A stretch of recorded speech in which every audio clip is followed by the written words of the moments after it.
when we found this lyric, this particular lyric, it's the only, from a notebook where Woody made notes on tempos. It's the only little bit of musical notation we got. Most of the tempos were regular, 3/4, those kind of things. But on this particular song, he wrote where the tempo should be in his own handwriting the words "supersonic boogie."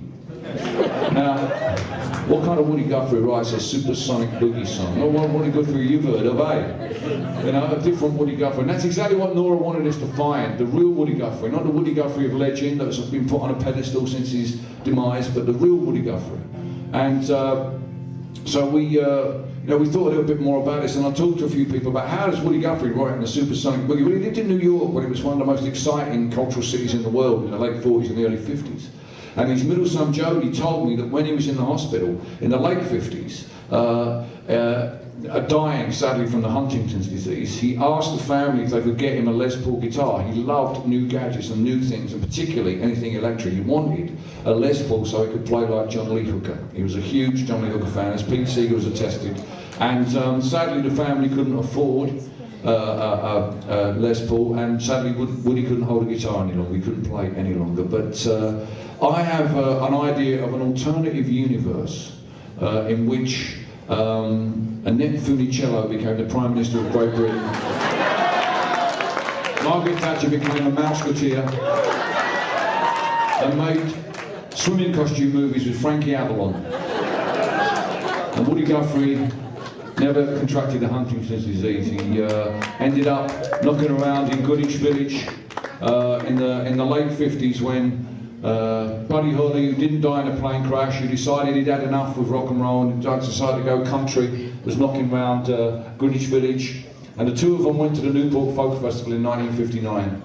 Buddy Holly, at the end of his set, he called up his fellow Texan resident, Woody Guthrie. Woody walked out with his Les Paul, plugged it in and broke Pete Seeger's arm before Bob Dylan even got out of short trousers. And so, once you imagine you're at that concert now, Woody's just plugged in and he's about to play a song with Buddy Holly and the Crickets, a song they've co-written. Woody wrote the lyrics to this song. Buddy Holly through me, he wrote the tune. Ryan Nick the tune of Buddy Holly. And what would it be about? One of the things that had gripped the United States of America in the 1950s, what else could it be about? But flying saucers, yeah.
Play that song without thinking of the contribution that's made to the Mermaid Avenue sessions by the late great Jade Bennett, who was responsible for the amazing sound of Mermaid Avenue, the weird guitar playing. You know, he did a great job, not just working with his band, but working with me as well. I just want to send a salute out to him. He's no longer with us, but big one out to you, Jade.